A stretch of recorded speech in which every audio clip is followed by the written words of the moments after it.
ମାରିବେ ରାବଣକୁ ଆଉ ସେଇ ବାଣରେ ରାବଣର ନିଧନ ହେବ ସତ୍ୟର ଜୟ ହେବ ଅହିଂସାର ଜୟ ହେବ ଆଉ ଏ ସମାଜକୁ ବାର୍ତ୍ତା ଯିବ ଯେ ଆଜି ଆମେ ଏଠାରେ ଗୋଟେ ଶପଥ ନେବା ଯେ ଆମ ହୃଦୟ ଭିତରେ ଆମ କାର୍ଯ୍ୟକଳାପ ଭିତରେ ଯଦି କିଛି ରାବଣର ପ୍ରକୃତି ଛପି ରହିଥାଏ ଆମେ ଆଜି ଶପଥ ନେବା ସେହି ରାବଣର ପ୍ରକୃତିକୁ ଏହି ରାବଣ ପୋଡ଼ି ଉତ୍ସବରେ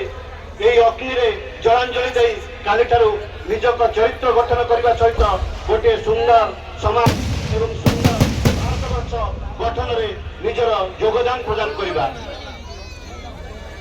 ସଫଳରୁ ସଫଳ ହେଉ ଆଉ ସେହିଭଳି ଭାବରେ ଆପଣଙ୍କ ନିକଟରେ ସେ ଗୋଟିଏ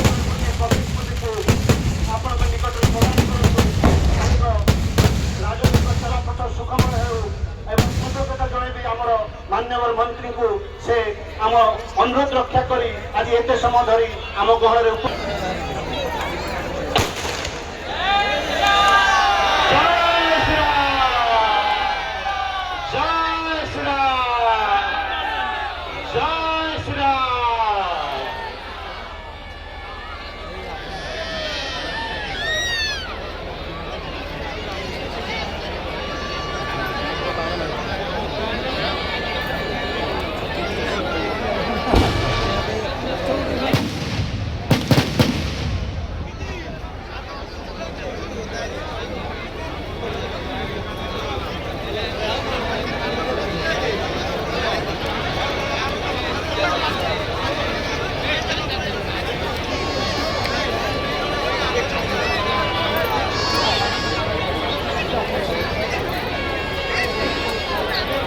कलाकारମାନଙ୍କୁ ଅନୁରୋଧ କରିବି ମଞ୍ଚ ଉପରେ ଆସିଲେ ମାନ୍ୟବର